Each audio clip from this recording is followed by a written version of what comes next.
புது பொலிவு, புது எதிர்பார்ப்பு, புது நம்பிக்கை, புது கனவு, புது எண்ணங்கள், புத்தாடை, கண்கவர் விளக்குகள், வான வேடிக்கைகள், கலை நிகழ்ச்சிகள், மேலும் கேளிக்கை நடனங்கள்.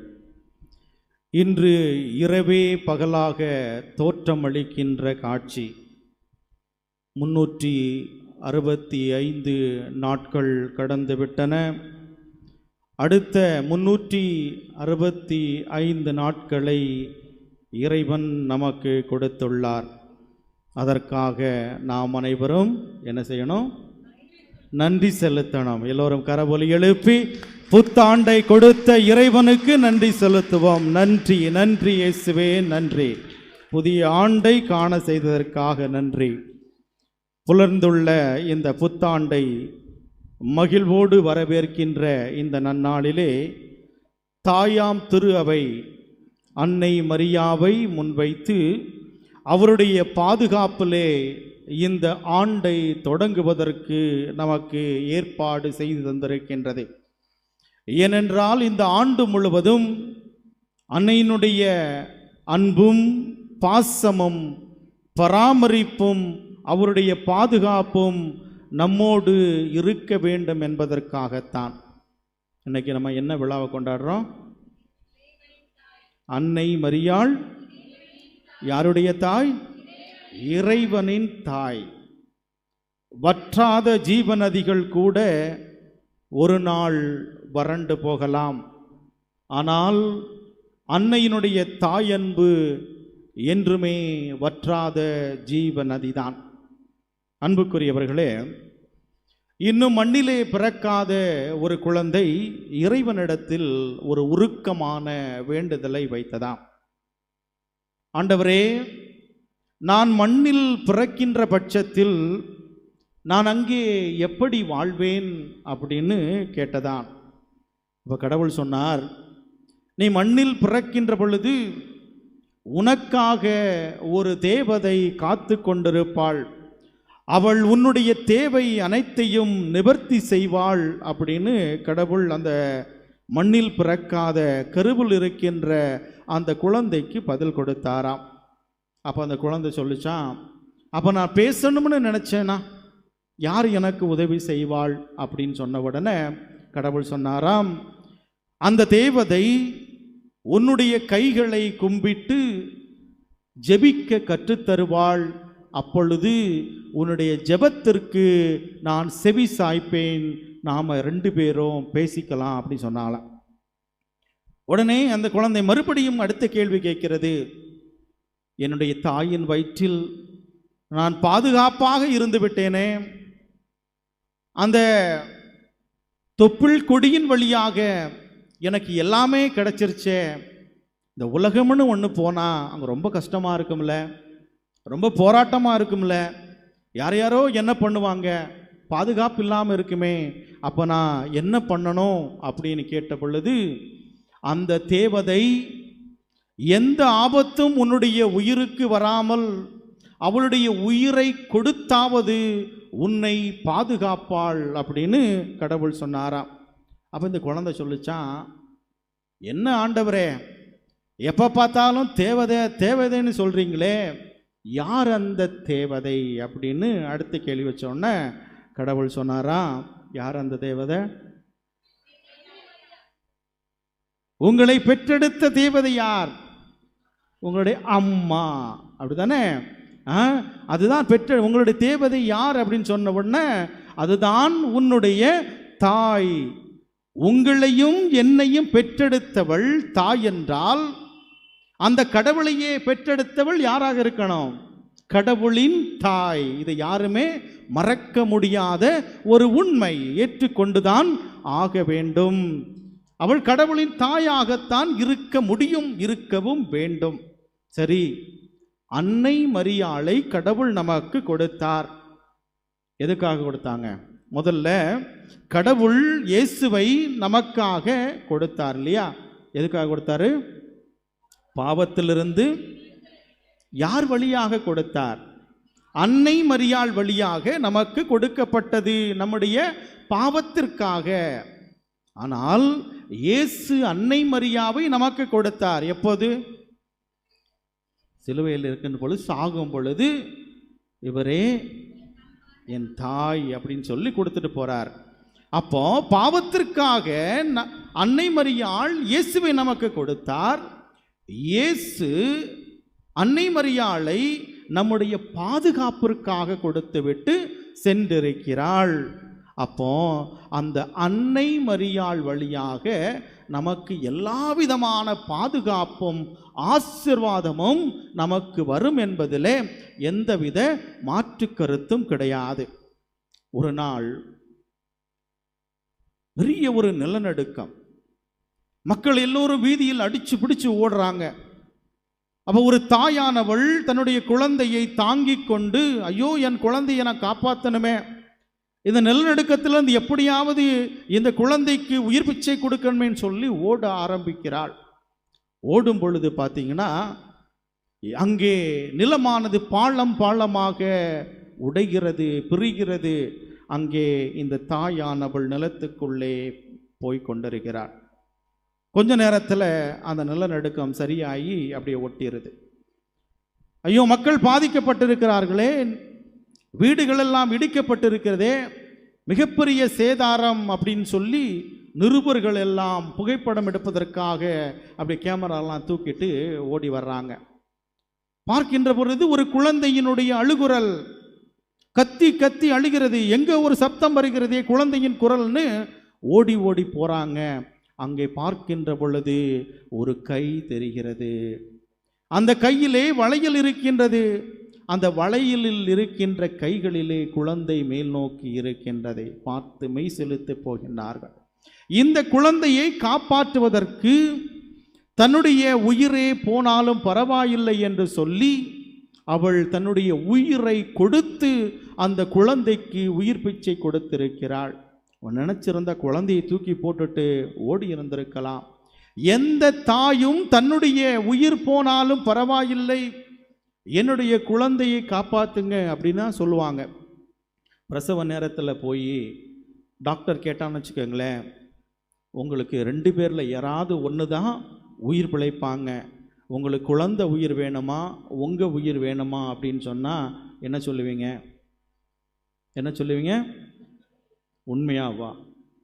உண்மையான தாயாக இருந்தால் அப்படித்தான் சொல்வார்கள். ஏன்னா அவங்களுக்கு தான் தெரியும் அந்த 10 மாதம் அந்த குழந்தையை எந்த அளவிற்கு அவர்கள் கருணையோடும் கரிசனையோடும் பாதுகாத்து வளர்த்து வந்தார்கள் என்று சொல்லி. அன்புக்குரியவர்களே, அதுபோலதான் அன்னை மரியாள் நம்முடைய தேவைகளிலே தேவையென்று வருபவர்களுக்கு ஒரு பொழுதும் இல்லை என்று சொல்லாத தாய்.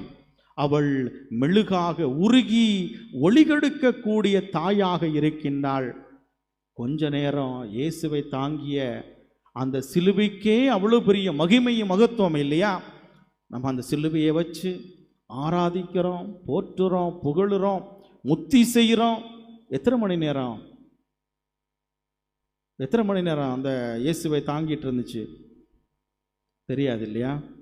சரி, கொஞ்சம் நேரம்னு வச்சுக்கோங்களேன், ஒரு 3 மணி நேரம் அல்லது ஒரு நாள் முழுவதும் தாங்கிய அந்த திருச்சிலுவைக்கு நம்ம அவ்வளவு மதிப்பு மரியாதையும் கொடுக்கிறோம், அவ்வளவு நம்ம ஆராதிக்கின்றோம். ஆனால் 10 மாதம் அந்த இயேசுவை தன்னுடைய மடியிலே சுமந்து வாழ்நாள் முழுவதும் தன்னுடைய இதயத்திலே தாங்கிய அந்த அன்னை மரியாளுக்கு அப்போ எவ்வளவு ஆற்றல் இருக்கும், எவ்வளவு சக்தி இருக்கும் நினைச்சு பார்த்தீங்களா? அதனால தான் இயேசு கிறிஸ்து அன்னையின் வழியாக அனுதினமும் அற்புதங்களை செய்து கொண்டிருக்கின்றார். நம்முடைய ஆலயம் எந்த ஆலயம்? ஆரோக்கிய அன்னை என்று ஒப்பு கொடுக்கப்பட்ட ஆலயம். யாரெல்லாம் நோய் நொடிகளோடு வருகின்றார்களோ அவர்களுக்கு குணமளிக்கின்ற தாயாக இருக்கின்றார். பிரச்சனையோடு வருபவர்களுடைய வாழ்விலே சுகம் கொடுக்கின்ற தாயாக இருக்கின்றார். பல ஆசீர்வாதங்கள் இந்த அன்னையின் வழியாகத்தான் நமக்கு கிடைக்கிறது. அப்போ நாம் எல்லோரும் என்ன பண்ணணும்னா அன்னையின் வழியாக ஜெபிக்க வேண்டும் என்பதற்காகத்தான் இந்த வருடத்தினுடைய முதல் நாளில் இந்த ஒரு மிகப்பெரிய விழாவாக கொண்டாடப்படுகிறது.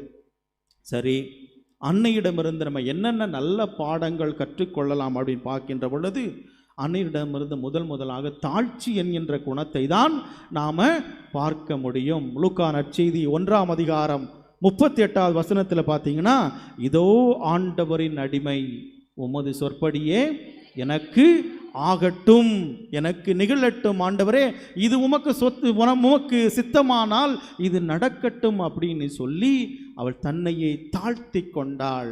இதுதான் இந்த புத்தாண்டில் நம்மகிட்ட இருக்கணும் அன்புக்குரியவர்கள். ஆண்டவரே, உமக்கு சித்தமானால் எனக்கு எதுவான இருந்தாலும் நடக்கட்டும் அப்படின்னு சொல்லி நாம் ஆண்டவருடைய ஆசீர்வாதத்திற்காக அன்னை மரியாள் வழியாக நாம் ஜெபிக்கணும்.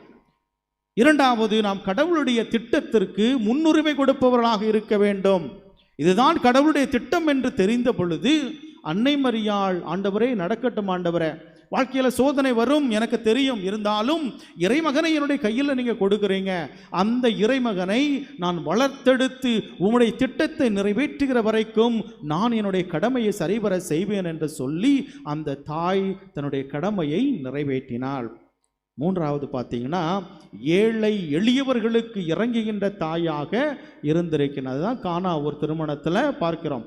கண்ணீர் வடித்து கொண்டு என்ன செய்வதுன்னு தெரியாமல், ஐயோ எல்லாரும் என்னை அசிங்கமாக பேசுவாங்களே, கேவலமாக திட்டுவாங்களே, ஒரு ஒயின் கூட இல்லைன்னு சொல்லுவாங்களே, என்னை பரிகாசப்படுத்துவாங்கன்னு சொல்லி தனிமையில் மனதுக்குள்ள அழுது கிடந்த அந்த மகளுடைய வாழ்க்கையில் அன்னை மரியாள் மனமிறங்கி தன்னுடைய மகனின் வழியாக முதல் அற்புதத்தை செய்தாள் என்று நாம் பார்க்கின்றோம். அடுத்ததாக, துன்பத்தை ஏற்றுக்கொண்ட தாய். கருவறையிலிருந்து கல்லறை வரைக்கும் துன்பம்தான். ஆனால் துன்பத்தை கண்டு துவண்டு போகவில்லை அன்னை மரியாள். இறைவனை படைத்த அந்த தாய்க்கே 1000 பிரச்சனைனா நமக்கு இப்போ 10,000 பிரச்சனை வருமா வராதா? வரும். அந்த பிரச்சனை வரும்பொழுது ஐயோ புத்தாண்டு வந்தாலும் எனக்கு பிரச்சனை, நான் நல்லா இருக்கும்னு நினச்சேன், பிரச்சனையே வராதுன்னு நினச்சேன், ஆனால் பிரச்சனை ஆரம்பிச்சிருச்சு அப்படின்னு நம்ம நினைக்கக்கூடாது. ஒவ்வொரு பிரச்சனையும் நம்மை திடப்படுத்துகின்ற ஒன்றாக இருக்க வேண்டும். பழையதிலிருந்து நாம் புதிய அனுபவங்களை பெறக்கூடியதாக இருக்க வேண்டும். எப்பொழுதுமே நினைக்கணும், என் திறமையினாலும் உழைப்பினாலும் அல்ல, ஆண்டவருடைய அனுகிரகத்தால் இரக்கத்தினால் தான் நான் வாழ்ந்து கொண்டிருக்கிறேன். நீ என்னைக்கு என் திறமை, என் அறிவு, என் ஆற்றல் இன்னைக்கு நான் பேசுகிறேன்னா இது என் திறமை இல்லை, இது கடவுள் கொடுத்த பிச்சை. கடவுள் அவருடைய இறை வார்த்தையை போதிப்பதற்கு எனக்கு கொடுத்த ஆற்றல், அதுக்காக என்னை நான் பெருமை பீத்துக்க கூடாது. அதுபோல தான் நாம் எல்லோரும் எனக்கு காசு இருக்குது, எனக்கு நல்ல வேலை இருக்குதுன்னு நீங்கள் ஓடி ஓடி நீங்கள் உழைச்சா கூட அந்த உழைப்பு உங்களிடம் தங்காது, அது மனநிறைவை நமக்கு தராது.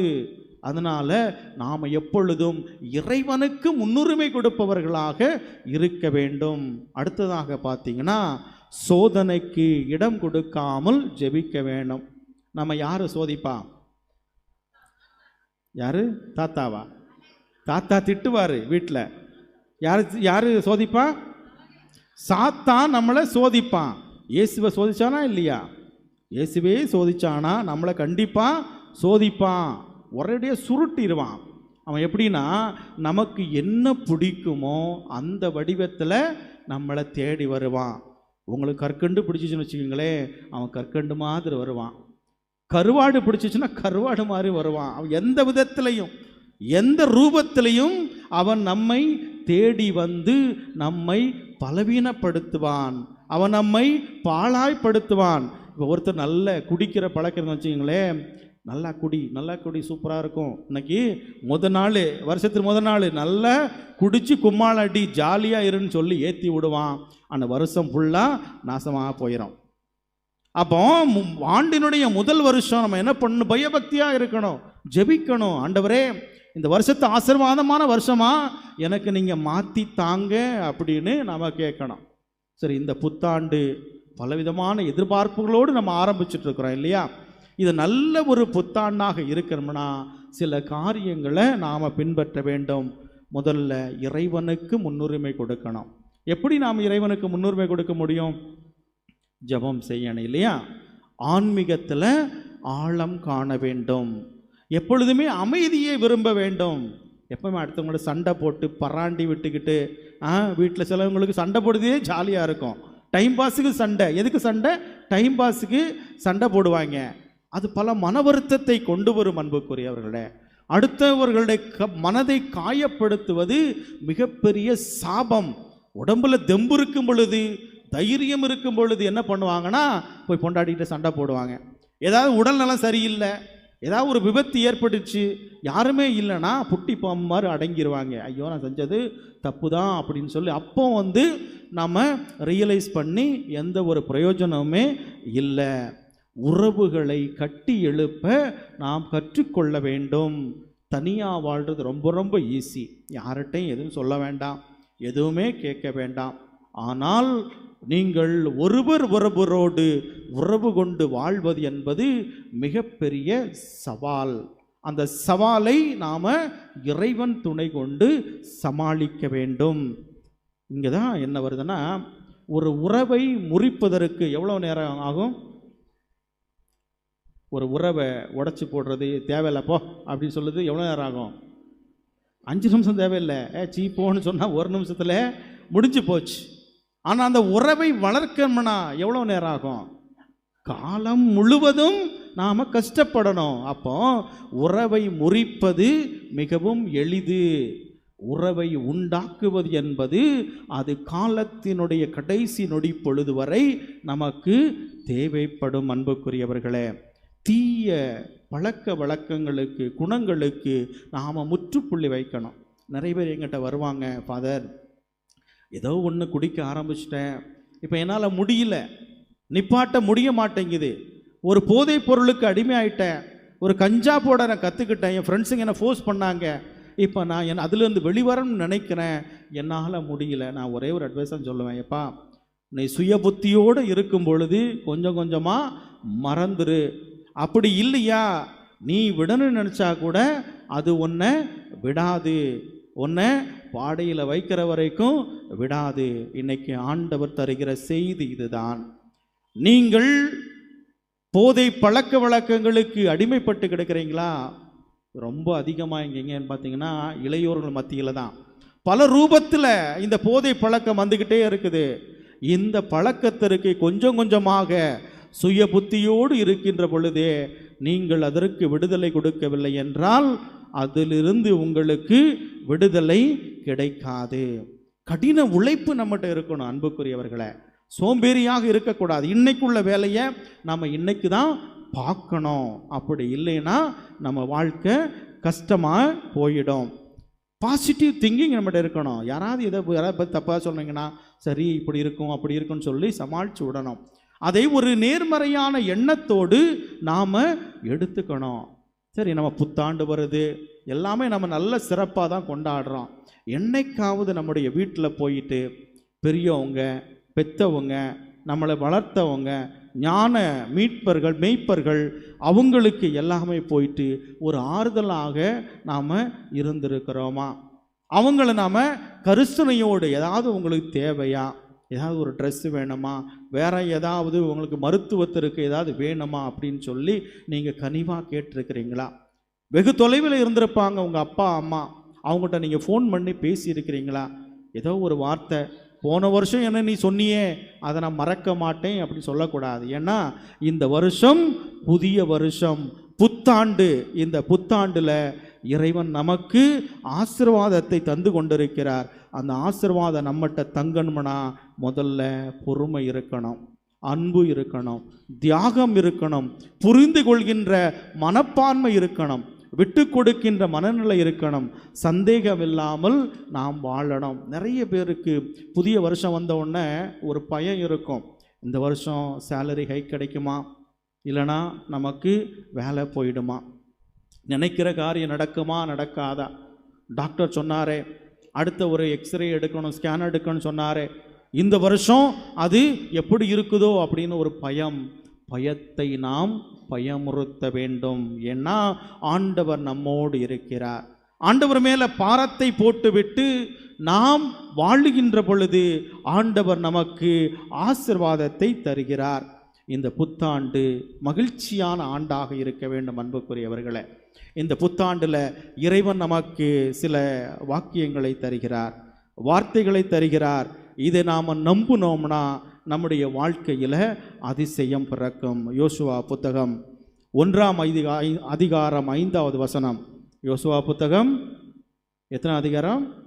1வது அதிகாரம் 5வது வசனத்தில் ஆண்டவர் சொல்றார், நான் உன்னை விட்டு விலகுவதில்லை, நான் உன்னை விட்டு உன்னை கைவிடுவதும் இல்லைன்னு சொல்றார். இதுதான் இந்த ஆண்டிலே இறைவன் தருகின்ற செய்தி, வாக்குத்தத்தம். யோசுவா புத்தகம் 1ஆம் அதிகாரம் 5வது வசனத்திலே, நான் உன்னை விட்டு விலகுவதும் இல்லை, உன்னை கைவிடுவதும் இல்லை. அதனால் கவலைப்படாத. எந்த ஒரு காரியமாக இருந்தால், ஐயோ எனக்கு லாஸ் வந்துருமோ, எனக்கு இழப்பு வந்துருமோ, நான் ஏன் செய்யணும், அப்படி ஒரு பயத்தோடு இருந்தீங்கன்னா ஆண்டவர் சொல்றார், கவலைப்படாத, நான் உன் கூட இருக்கிறேன், நான் உன்னை வலுப்படுத்துவேன், உன்னை நான் திடப்படுத்துவேன்னு சொல்றார். மீகா புத்தகத்தில் 7ஆம் அதிகாரம் 15வது வசனத்தில் பார்த்தீங்கன்னா, நான் உங்களுக்கு வியத்தகு செயல்களை காண்பிப்பேன்னு சொல்றார். அன்னைக்கு ஆண்டவர் வாக்குத்தத்தம் கொடுத்தாரு பார்த்தீங்களா, எகிப்தில் அடிமையாக இருந்த மக்களுக்கு, கவலைப்படாதீங்க, இதோட உங்கள் வாழ்க்கை முடிந்து போனதல்ல, அடிமையாக இருப்பேன்னு நினச்சிங்களா, உங்களுக்கு ஒரு புதியதொரு வாழ்க்கையை தர்றேன். எப்படிப்பட்ட நாடை தருவேன்னு சொன்னார்? பாலும் தேனும் பொழிகின்ற கானான் தேசத்தை உங்களுக்கு தருவேன்னு சொன்னார். அந்த வாக்குத்தத்தம் தடைப்பட்டது.